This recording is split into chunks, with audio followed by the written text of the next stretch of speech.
उसी स्थान पर स्थान बन गया।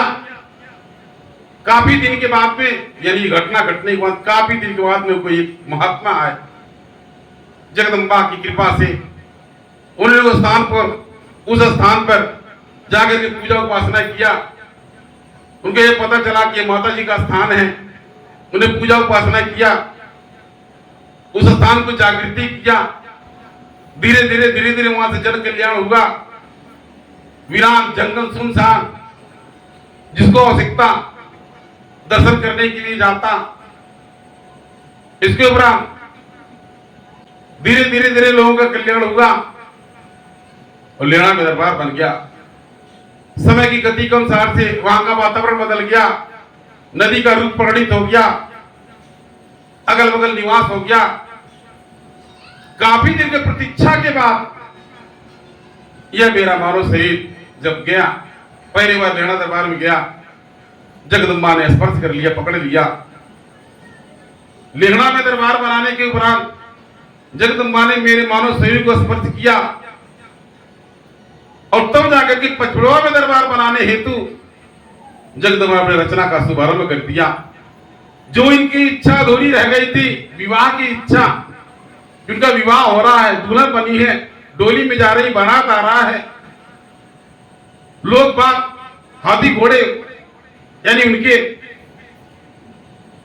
उनके साथ शोभा बढ़ा रहे हैं, वो माता की इच्छा पूरी नहीं हो सकी, अधूरा रह गया।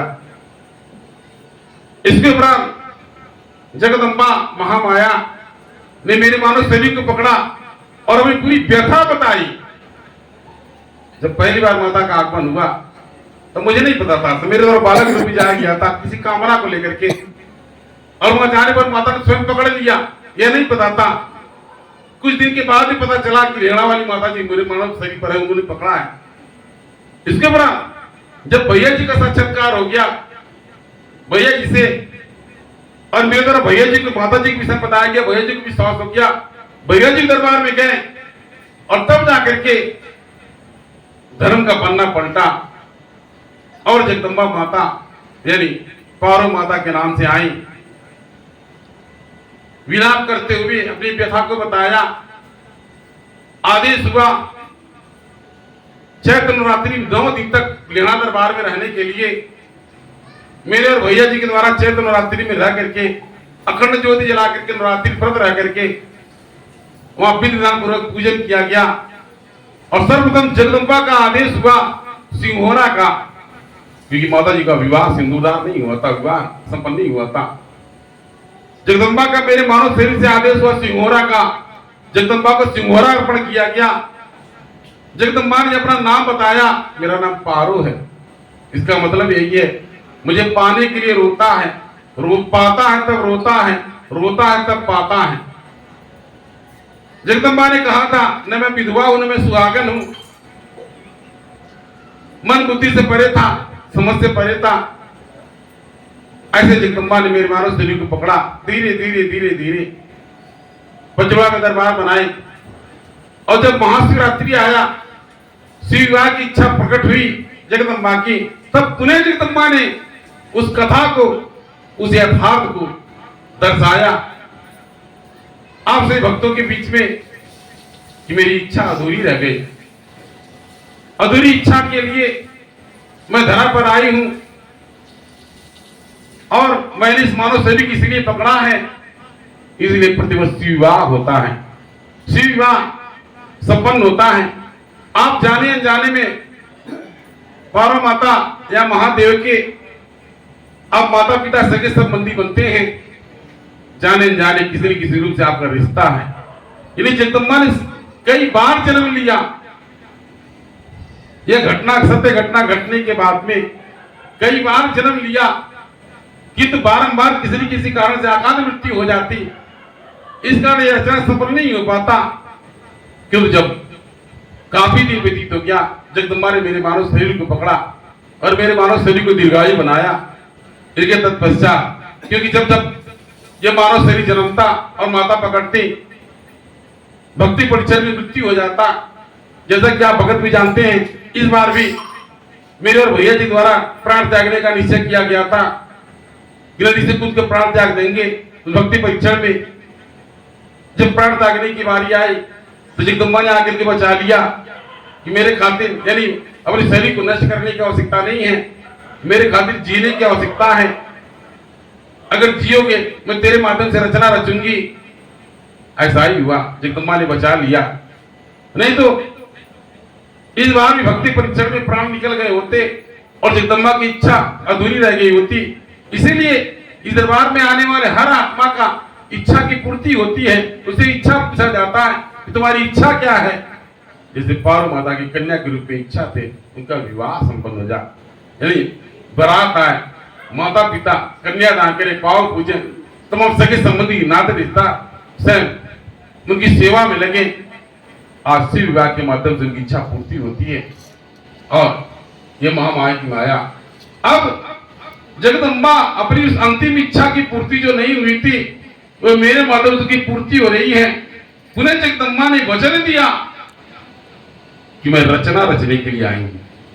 मेरे रचना विचित्र हैं, जो मन बुद्धि से परे हैं, मानव के मन बुद्धि से परे, समझ से परे है।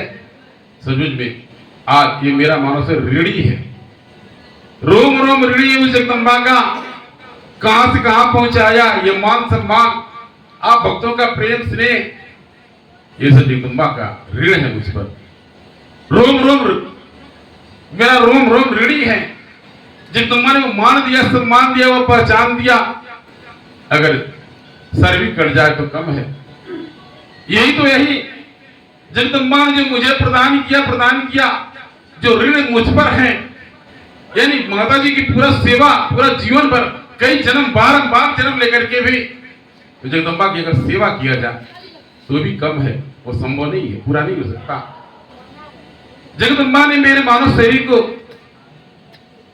नाम दिया, पहचान दिया, सम्मान दिया, भक्तों का प्रेम दिया। जिस प्रकार से धूल के कण को अपने मस्तक पर, अपने मुकुट में चिपका लिया, लगा दिया, ऐसा एक तो ऋण पहले से था जगदम्बा का मेरे प्रति। जगदम्बा ने दूसरा ऋण चढ़ा दिया, हमारे बाबू गुलशन जी को डॉक्टर बना दिया। ऋणी है, रोम रोम ऋणी है। जगदम्बा ने दोबारा ऋण चढ़ा दिया, एक ऋण नहीं करा था, दूसरा ऋण चढ़ा दिया। कितना त्याग, कितना तपस्या, कितनी भक्ति, कितनी आराधना के लिए कम में है। ऐसा जगदम्बा का मेरी झोली छोटी पड़ गई, इतना दिया मेरी मां ने। जगदम्बा ने इतना दिया कि झोली छोटी पड़े, कुछ नहीं चाहिए, किसी चीज की आवश्यकता नहीं है। इसी प्रकार से यानी ये शरीर छूट जाए, इससे बढ़कर उस सौभाग्य नहीं होगा।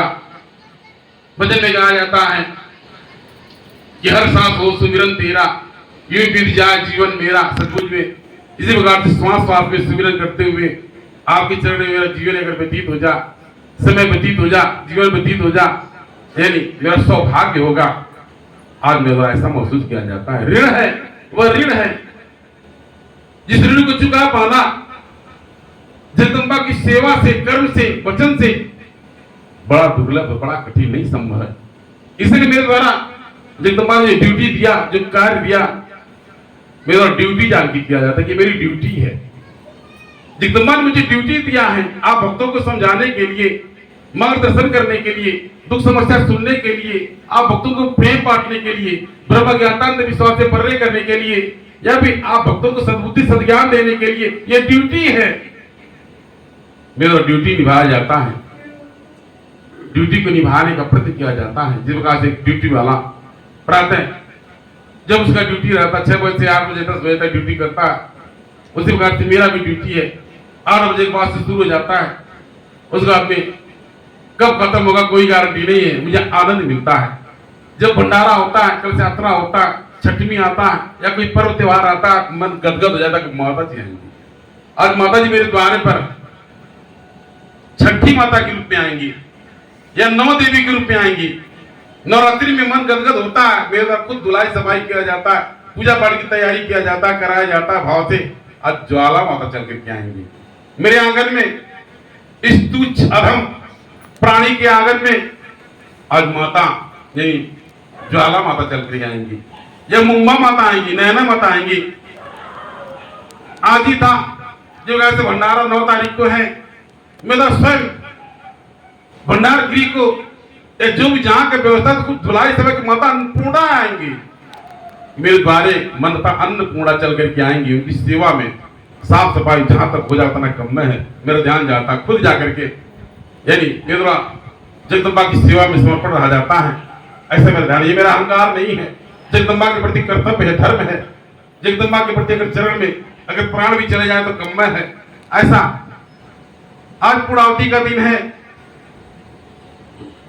समस्त देवी देवताओं का आह्वान करके पूजन करके उनके नाम से आहुति दी जा रही है।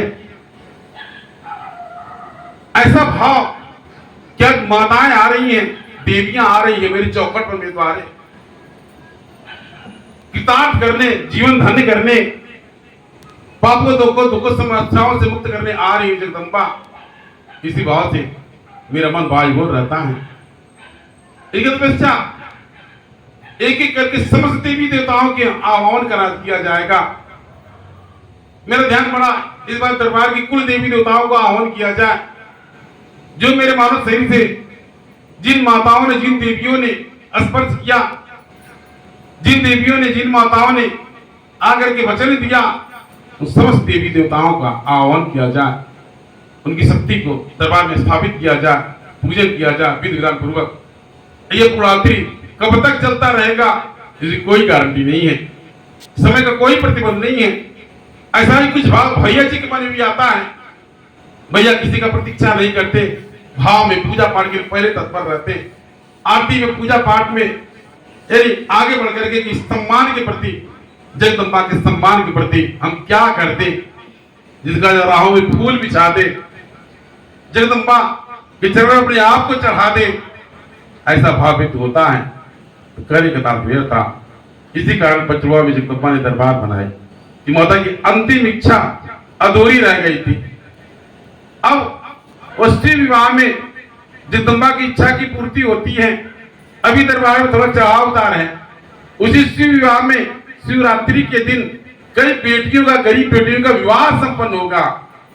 जगदम्बा की जरूरियात पहले से इसलिए प्रचलन है कि भगत परिवार की किसी बिटिया का शादी विवाह होता है, यहाँ से चुनरी ले जाती है और उसी से उनकी विदाई होती है। माता की इच्छा पहले से था कि मेरे चुनरी से कितने लोगों की विदाई हो जाए, कितनी बेटियों का विदाई हो जाए सही में। उसी प्रकार से शिव विवाह के दिन कई बारात आए बेटियों का, गरीब बेटियों का उद्धार हो जाएगा। 2-10 जो बारात आएगा, ये धीरे धीरे संख्या बढ़ता जाएगा, जगह निर्धारित करना पड़ेगा, इसका तपस्या पहले से इसका व्यवस्था करना पड़ेगा। 2-10 बिटिया शिवरात्रि दिन शिवदान होगा, विवाह होगा, उस विवाह की जो सामग्री है दरबार के आयोजक मंडल द्वारा व्यवस्था करके उसका विदाई कर दिया जाएगा। ऐसी माता जी की इच्छा, ऐसा ध्यान है, इसीलिए जगदम्बा का अवतरण हुआ है। तो आप भी अगर रचनहार की रचना में सम्मिलित होना चाहते हैं तो आप मन कर्म वचन से लग जाइए। किंतु परंतु लेकिन शायद को त्याग तो महामाया की माया है, जगदम्बा की माया है। अगर माँ पर कोई जान नहीं सका, कब क्या करेंगी, बना देंगी, बिगाड़ देंगी, ले लेंगी, दे देंगी। ये महामाया की माया है। ये पचरुआ दरबार प्रयोगशाला है जगदम्बा का, प्रैक्टिकल है जगदम्बा का। मेरे मानव शरीर के माध्यम से प्रैक्टिकल करती हैं। आज के 25-30 वर्ष के पूर्व जगदम्बा ने दरबार के अम्मा बाबूजी के मेरे मानव शरीर को मांग रखा है कि मुझे तेरे बेटे की आवश्यकता है। राजराजेश्वरी माता जी से मेरे मानव शरीर को मांग रखा है माता ने, मुझे तेरे पति की आवश्यकता है, उसके मानव शरीर की आवश्यकता है।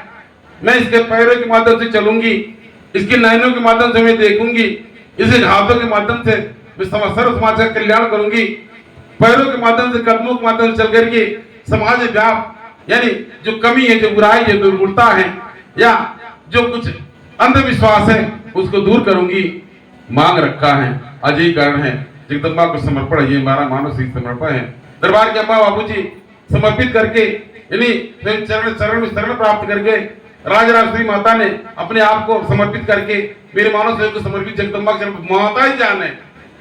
ऐसी महामाया की माया है। आप यदि रचनहार की रचना में सम्मिलित होना चाहते हैं तो आप मन कर्म वचन से लग जाइए।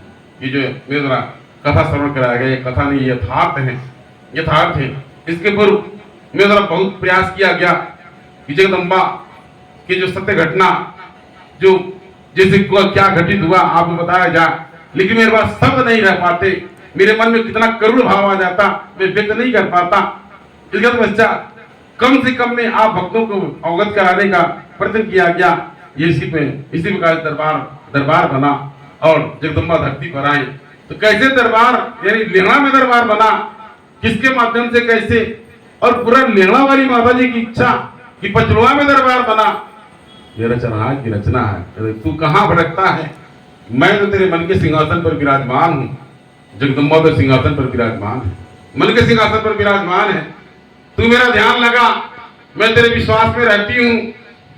जगदम्बा का आदेश था, तू मेरा ध्यान लगा, मैं तेरे विश्वास में रहती हूँ। जगदम्बा का वचन, एक तू मेरे आदेशों का पालन कर ले, मैं तेरे भूत प्रेत जादू टोना करता गणित प्यारों का समाधान कर दूंगी।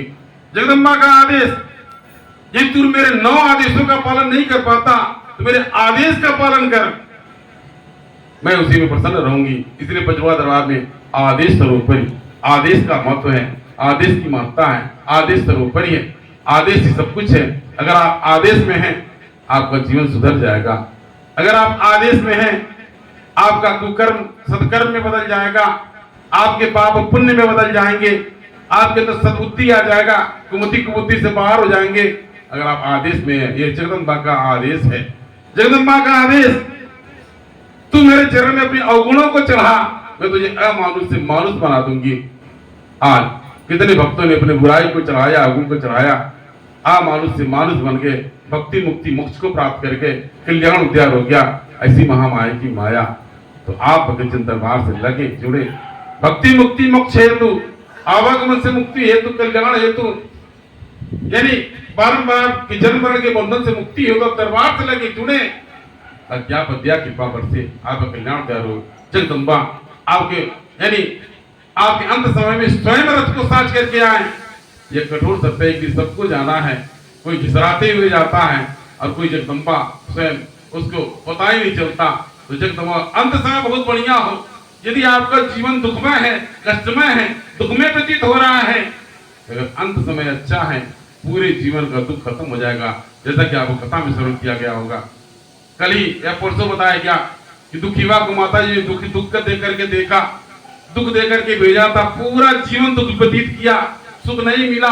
क्योंकि जब अंत समय आया उसने माता जी की भक्ति की घोर विनती प्रार्थना किया। जगदम्बा दयाल हो गई, कृपाल हो गई और जगदम्बा ने अंत समय में दर्शन दिया, प्रसन्न हो गई। जितना सुंदर, यदि जितना कष्टदायक और दुखद पीड़ादायक उसका जीवन था, उससे कई सुंदर यानी उसका अंतिम समय आ गया। जगदम्बा स्वयं रथ साथ करके आए उसको ले जाने के लिए, और वचन दिया, भक्ति दिया, अपना चरण शरण दिया और पुनः अच्छे जीवन व्यतीत किया। अगर आपका जीवन कितना कांटा भरा है, अगर अंत आपका बहुत अच्छा हो गया, यानी आपका जीवन सार्थक है। जब घसाई नहीं होगा, उपहास नहीं करेंगे, यदि जीवन कितना सुंदर हो, कितना बढ़िया हो, और अंत समय में घिरियाने, गला दबाने, हाथ पैर तोड़ने, बाल झोटा पार कर खींच के ले जाने की नौबत आ गई, आंख फोड़ करके, जबान काट करके, या फिर गला बंद करके, हाथ पैर को बांध करके ले जाने की बारी आई, वही पूरे जल जीवन भर का तपस्या भंग हो जाएगा। यही आएगा कि बड़ा भक्ति किए, लेकिन इनको आज दुरच रहे हैं। आज कोई पूछने वाला नहीं है। आज मल मूत्र त्याग कर रहे हैं, कीड़े मकोड़े घेरे हुए हैं। इनको आज अच्छा कर्म किए होते, आज इनका मुक्ति मिल गया होता, आज सदगति हुई होती। कर्म का भोग कर रहे हैं, तो कर्म न भोगना पड़े, अच्छे रंग से। वही जगदम्बा हंसते भी हंसते ले चले, पता न चले, वही सबसे बड़ा जीवन का सार्थक समय होगा। तो कहने का तात्पर्य है, जीवन और मृत्यु कठोर सच है, इसे भागने की आवश्यकता नहीं है। यही तो एक सच्चाई है, जीवन और मृत्यु जो मानव से भाग नहीं सकता। इसलिए आप आराधना कीजिए जगदम्बा से। जगदम्बा आपने कितना दुख भरा जीवन दिया, किंतु मेरा अंत इतना सुंदर हो, जितना सुंदर हो, जिसके माध्यम से स्वयं पूरा समाज यानी स्मरण करे कि माता का भगत था। यही मेरी अंतिम कामना है, यही मेरी अंतिम कामना है, स्वयं मेरे मानव से अंतिम कामना है कि जगदम्बा इतनी कृपा करें, इतनी इच्छा, इतना दया करें, जिस प्रकार से इस बालक को यानी माता जी के नाम संबोधित किया जाता, माता स्वयं इसको लेकर के चले, ये मेरी अंतिम इच्छा है। तो कहने का तात्पर्य है या भगतजन आप दरबार से लगे जुड़े, जय माता दी का नाम लें, मन कर्म वचन से लग जाएं, भक्ति मुक्ति मोक्ष की प्राप्ति होगी, सजीवन की सदगति बन जाएगी, बारंबार के जन्म मरण के बंधन से मुक्ति मिल जाएगा, कोई पाप दुख होगा वो कट जाएगा। ऐसा महामाया की माया है। आज माता स्वयं नैया खेवैया बनकर के आई है। आज माता स्वयं नैया नाव पे सवार है। इसीलिए माता जी का दरबार में डोला है कि माता जी डोली पर चढ़ करके आई थी। माता जी डोली पे जब दूल्हा बनकर आई थी, माता जी डोली पे चढ़ करके आई थी। इस दरबार में डोली है, डोली को माता जी को विचरण कराया जाता है कल 17 में कार्यक्रम के दौरान। इसीलिए मैया को नाव पर विराजमान दिखाया गया। माता जी नाव पे सवार होती, नैया और खोइया बनकर के आई हैं। आज अधर में न ढकिए, पार हो जाइए, जीवन के भवसागर से पार उतर जाइए। आप माझी बनकर के स्वयं आई हैं, स्वयं माता जी केवट हैं, माता जी धोबी हैं, यानी आज धोबी के रूप में आपके मन के मैल को दूर कर रही हैं। आज माता जी माझी हैं, आज स्वयं यानी माझी के रूप में बहुत से पार उतार रही हैं। कहीं ऐसा न कि अधूरा रह जाए, आप जय माता दी के नैया पर कूद न जाइए, जिसके माध्यम से आप इसी भवसागर में डूबते रह जाएं। कोई सहारा नहीं, कोई मार्गदर्शक नहीं, कोई कुछ नहीं। ऐसा तो कार्य का तात्पर्य है आप धर्म से लगे जुड़े समझे, जिसके माध्यम से आप प्रत्याग पाओ सुस्मृति आपका कल्याण करो।